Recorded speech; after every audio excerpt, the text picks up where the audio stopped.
Bismillahirrahmanirrahim. Assalamualaikum warahmatullahi wabarakatuh. Salam sang sejati.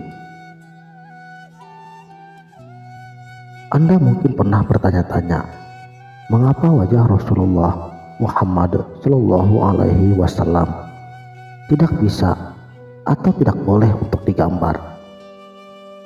Alasan yang muncul terkadang hanya karena pada saat itu belum ada fotografi, sehingga gambarnya tidak mungkin tepat. Namun, kalau hanya ini alasannya, menurut hemat kami, jelas kurang tepat. Karena pada masa nabi-nabi yang lain juga tidak ada teknik fotografi dan tidak dipermasalahkan gambar-gambar para nabi dan para waliullah. Kalau kita melihat banyaknya kitab dan buku yang ada penggambaran Allah dan Nabi Muhammad diilustrasikan dengan cahaya yang terang benderang, sebenarnya berasal daripada Quran surat An-Nur tentang nur ilahi. Sementara Rasulullah Muhammad Shallallahu Alaihi Wasallam adalah personalisasi di dunia. Maka dalam hal sosok baginda Muhammad Shallallahu Alaihi Wasallam yang harus lebih diperhatikan bukan person historisnya, akan tetapi dalam bentuk substansi Nur Muhammad, cahaya pilihan dalam bentuk manusia yang terpuji atau sempurna.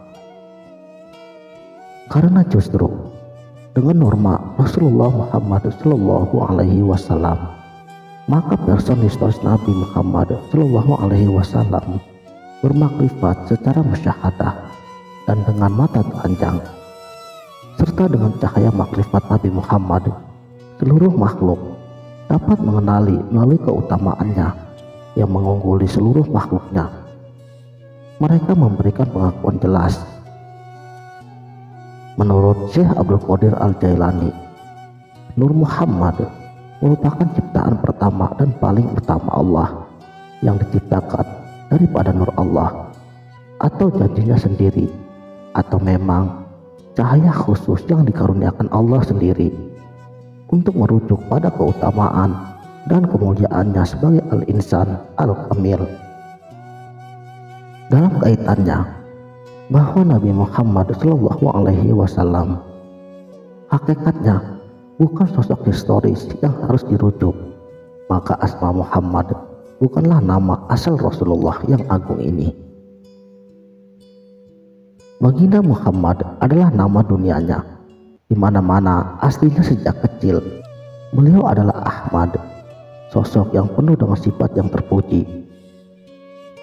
Sementara secara spiritual dan dalam posisinya terhadap Allah, Rasulullah mengemukakan tentang dirinya sendiri bahwa ana Ahmadun bila mim, yang artinya Ahmad tanpa huruf mim, yang bermakna adalah dirinya tidak lain penyandang nama Ahad. Dia adalah pengejawantahan dari yang esa. Inilah yang juga disebut sebagai Ruhul Al-Qudus atau Ruh Suci, untuk meneruskan penyesuaian yang paling sempurna dalam peringkat alam semesta ini. Disinilah rahasia dari menyatunya syahadat Rasul ke dalam syahadat tauhid. Dan inilah jawaban mengapa sejak Nabi Adam penghuni surga di gerbangnya sudah terdapat tulisan syahadat Rasul. Nur Muhammad selalu menyertai ruh dari semua jiwa yang akan dan pernah ada di alam semesta ini. Ini pula kunci rahasianya mengapa semua nabi yang pernah ada memohon kepada Allah agar dijadikan sebagai umat Muhammad Shallallahu Alaihi Wasallam. Saudaraku sang sejati, Nur Muhammad dalam sufisme dan menurut Syekh Abdul Qadir Al-Jailani dengan sebutan Ruhul Kudus, Nur Muhammad yang diciptakan dari cahaya ketuhanan, nurun ala nurin. Nur Muhammad merupakan realitas gaib yang menjadi inti segala penciptaan. Oleh karenanya, kadang ia disebut dengan nur, kadang dengan ruh, dan kadang juga dengan kalam. terciptanya dari perkataan kun dan akal atau titik Tuhan dalam akal kecil manusia. Ia merupakan realitas yang memiliki banyak nama menurut fungsi dan dari sudut mana kita memandangnya. Dalam sistem makrifat Syekh Siti Jenar, karena bersifat ruh, maka Nur Muhammad ini itu terpendam di kedalaman rohani semua manusia yang bisa diaktifkan setiap saat, sehingga setiap manusia hakikatnya adalah Muhammad Ahmadun bila mim al-ahad. Realitas batin seperti inilah yang diberikan kepada orang-orang sufi sebagai kekuatan Muhammadiyah. Jika disebut dengan nur atau cahaya, karena ia memang bebas dan bersih dari segala kegelapan. Karena adanya cahaya tersebut, realitas ini dalam fungsi di dunia tampak pada gelarnya sebagai akal. Karena pengetahuannya tentang segala sesuatu yang mendapat gelar kalam, dan karena dari pengetahuannya pula dalam semesta ini ia menyebarkan ilmu dan hikmah dan menzahirkan ilmu dalam bentuk huruf dan perkataan. Ia disebut ruh karena menjadi esensi kehidupan. Menurut Syekh Abdul Qadir Al-Jailani dan Syekh Siti Jenar, Nur Muhammad adalah nama bagi insan dalam alam gaib, di mana ruh berkumpul yang menjadi sumber dan asal segala sesuatu. Disinilah letak dari logika bahwa Allah menciptakan alam karena akan menciptakan person Muhammad Rasulullah Shallallahu Alaihi Wasallam untuk keperluan alam itu sendiri. Dari kelahiran Nur Muhammad inilah kemudian diikuti oleh penciptaan makhluk-makhluk yang lain, serta artinya dalam pengejawantahannya.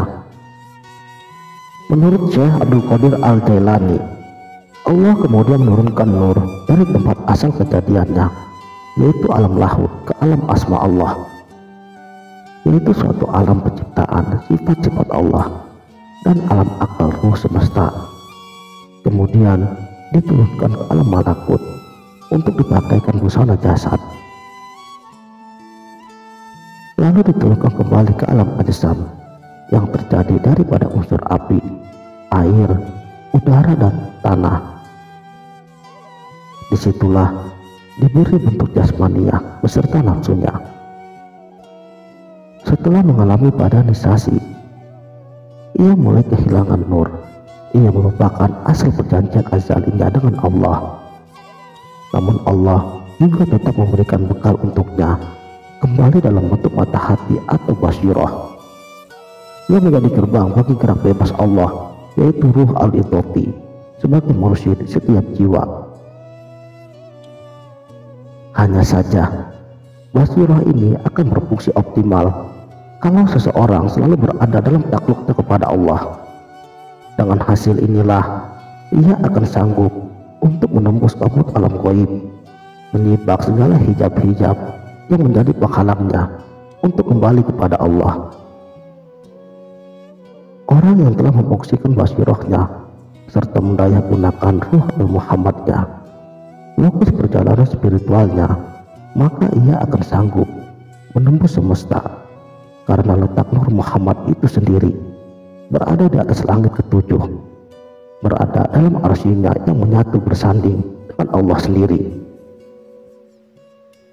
Ia akan dapat kembali berserah dalam kesatuan nur esensial, sehingga ia dapat melihat apa yang belum pernah dilihat dan mengatasi semua penglihatan dan benda yang dapat dilihat. Menurut Syekh Abdul Qadir Al-Jailani, hal yang perlu dilakukan orang awam untuk membuka basyirahnya adalah dengan mencari orang yang basyirahnya sudah terbuka dan sudah didayagunakan secara optimal. Hanya melalui orang yang mata hatinya sudah difungsikan secara semestinya, orang awam dapat memasuki dunia sufisme serta menunggu kehadirannya untuk terbuka pintu basyirahnya kepada Allah Subhanahu wa Ta'ala. Karena hanya dengan terbukanya basyirah inilah, maka ia dapat menjalani fungsi utamanya di dunia, yaitu untuk bermakrifatullah. Yang harus diingat adalah bahwa Muhammadiyah ini hanya dapat bertahan dan berfungsi pada pribadi Rasulullah Nabi Muhammad Shallallahu Alaihi Wasallam. Maka sebenarnya tidak ada pilihan lain bagi diri kita masing-masing kecuali hanya dengan berusaha semaksimal mungkin agar dapat menjadi hamba dan kekasih Allah, memelihara dan memupuk benih kesatuan dan keesaan, berusaha menyuburkan rasa terpadu dan berdampingan dengan Allah Subhanahu wa Ta'ala. Wallahu a'lamu bishawab.